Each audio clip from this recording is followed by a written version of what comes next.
Hi, my name is Joost Daniels and I work at the Monterey Bay Aquarium Research Institute, or MBARI in short, and I'm presenting work that was done in collaboration with a company called SEB2021 AI. The focus of this talk will be on new tools we have developed to achieve automated visual search and tracking of midwater organisms. The midwater encompasses 93% of the habitable volume on Earth, though less than 1% of it has been explored. You might think that it's an empty space, but that's far from the truth. The video playing in the background of this slide shows a transect displaying a constant stream of fish, jellyfish, and other really special midwater animals. From these few images, you can get a sense of the sheer diversity of animals that spent most or all of their lives in the midwater.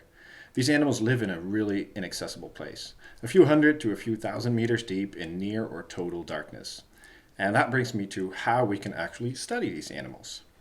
Well, one of the traditional methods is to use nets, and this is pretty effective for relatively robust animals and some faster swimmers, such as fish, but it works really poorly for the large fraction of midwater creatures that are fragile and gelatinous, that will just disintegrate or deform when brought to the surface. Well, technological developments have brought us a long way to being able to observe animals in situ using human-occupied submersibles, high-resolution cameras, and robotic vehicles, such as this remotely operated vehicle, or ROV, pictured here. This allows us to observe animals in their natural environment, exhibiting more or less natural behavior. It also allows us to deploy advanced instrumentation, enabling us to study their biology at great detail, often non-invasively. An example is the giant larvacean Bathycordeas, a pelagic tunicate of just a few centimeters long which builds an extremely fragile, multi-layered mucus structure to filter water. And in this video over here, you can see the faint outer house, the kidney-shaped inner filter, and the tadpole-like animal, which is beating its tail to pump water through the mucus houses and filters that it secretes. And the illustration on the left here demonstrates the use of our laser-based imaging instrument, DPIV, to scan one of these mucus houses in 3D. The result of such a scan is a 3D model. And on the right here, you can see the advanced type of visualizations that we can achieve in this way, showing here a fly around of the model that actually allows us to study the internal structure of this mucus house in great detail, more than any regular camera would be able to reveal, and without the inevitable damage of these structures that would occur if we collected the whole animal.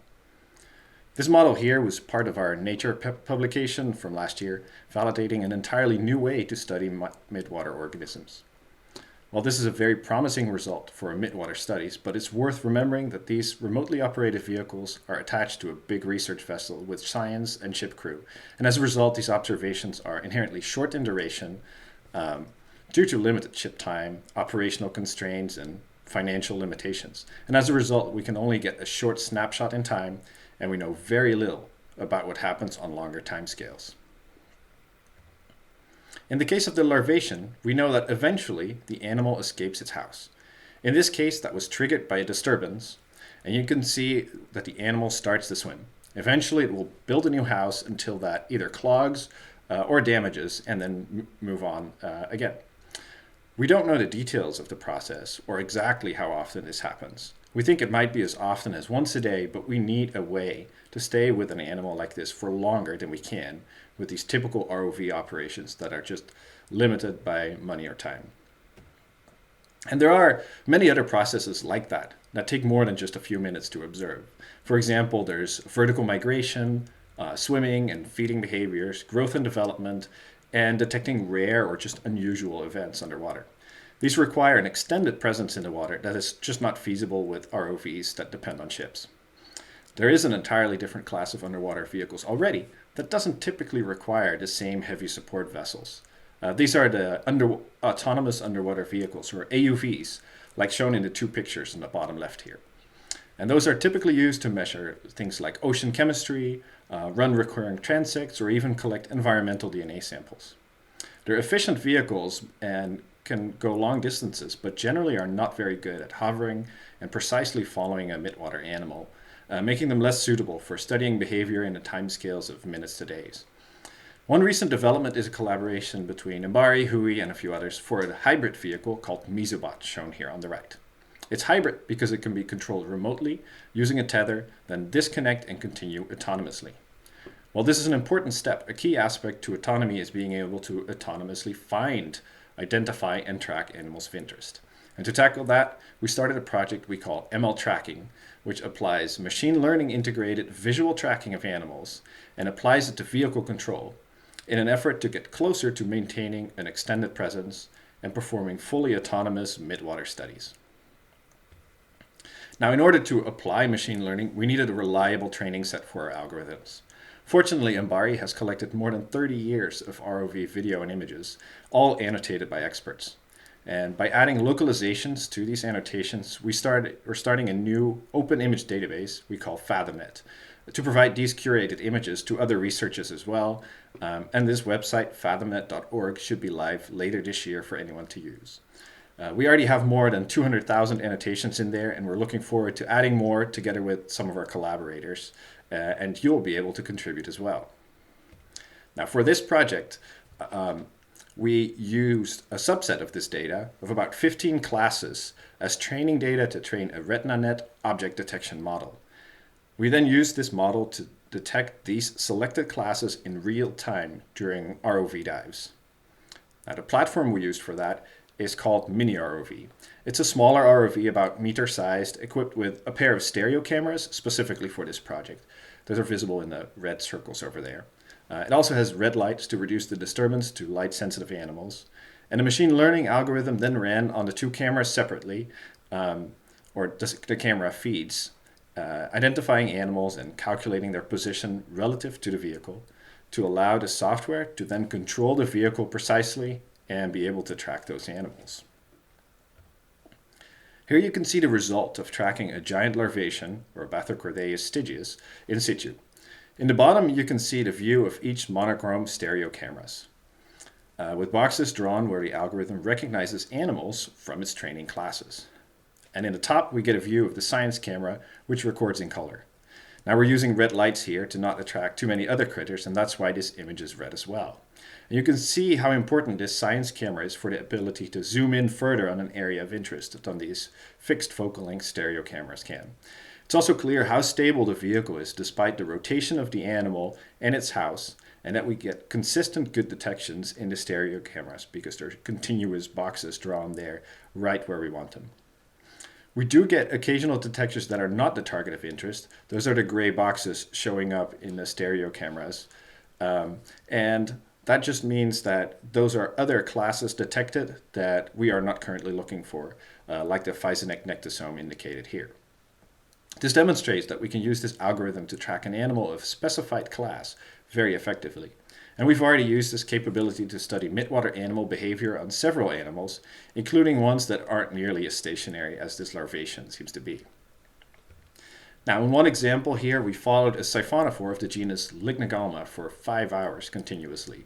And you can see a few snapshots of one of the stereo cameras in the bottom here, showing that despite changes in orientation and direction of swimming, we got consistent good detections from the algorithm. Now, the video here on the left shows the behavior we observed, and this is sped up by a factor 10. And you can see that there are long bouts where the animal is more or less stationary and kind of sinking, actually, and then bouts of active swimming as well. And the graph on the right corroborates that behavior that continues for 5 hours that we tracked the animal. The blue line here in the graph shows that the animal dove almost 200 meters during this time, intermittently. Now, we hope to collect a lot more data of this kind to map the behavior of Physoneck siphonophores, which are really very abundant in the midwater.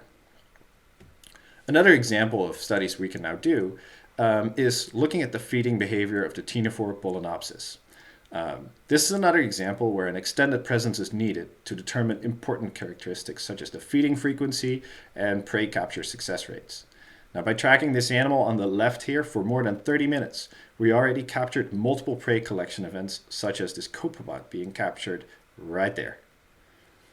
Furthermore, due to the transparent nature of the animal, we can track digestion of prey inside the gut, which can last several hours, and we are working with collaborators at the University of South Florida to learn more about how the digestive rates may vary across the large distribution of environmental parameters where Balanopsis can be found. And for gut content studies, ideally we would have close-up data for many individuals, rather than just long tracks of one single animal. This highlights another element of this project and an important step towards autonomy, that is the automated detection and tracking of specified targets, not just tracking of already found targets. Basically, we'd like to be able to pre-program a vehicle to look for very specific animal classes and then determine how long to track each individual. That enables longer behavior studies without the massive cost and infrastructure involved in deploying full-sized ROVs connected to research vessels.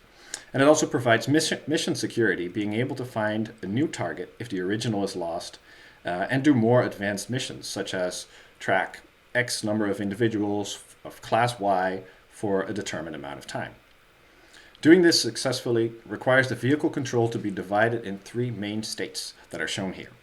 And each of these states comes with certain vehicle control settings, and that's why we need these different settings. In search mode, we want the vehicle to just go a certain direction or follow a transect, looking for animal classes of interest. If such a detection takes place, the vehicle goes in acquire mode, rapidly slowing down the vehicle so that the animal is not disturbed, but still remains in view. Then the vehicle transitions to track mode, which allows for stable tracking for long periods of time, even if other objects enter the field of view or obscure the target of interest. And that's what I'll show on the next slide. Once again, we're looking at one of the stereo cameras, and you can see in the top left that the vehicle is in a search state. Those are green letters up there. And you'll see that this state changes as the vehicle makes a positive identification. So we're going forward, and then eventually the algorithm is starting to detect both the outer filter and the house of a Bathycordeus. You can see that here, the gray boxes are starting to appear. And when it's within a preset range, the vehicle goes into acquire mode, slowing down quickly until the animal is in a very small range of acceptance. Finally, it goes into track mode, which you can see here, and then stays on the animal. Now this represents a big milestone. We can tell the vehicle to look for a specific animal class or even multiple classes and then automatically track each individual for a specified amount of time. While I just showed one example, we have demonstrated this on a large number of individuals now, and this opens up a world of opportunities in tracking longer-term behavior in a minimally disruptive and much more efficient way. What I showed you here was all done on remotely operated vehicles, so now we need to start integrating this into suitable platforms that can operate untethered, such as the Mizubot. With that, I think I'm out of time, but I do want to mention that this is a pretty big collaborative effort where we entered new territory at various stages along the way. This would not have been possible without all the funding agencies and all the people on board.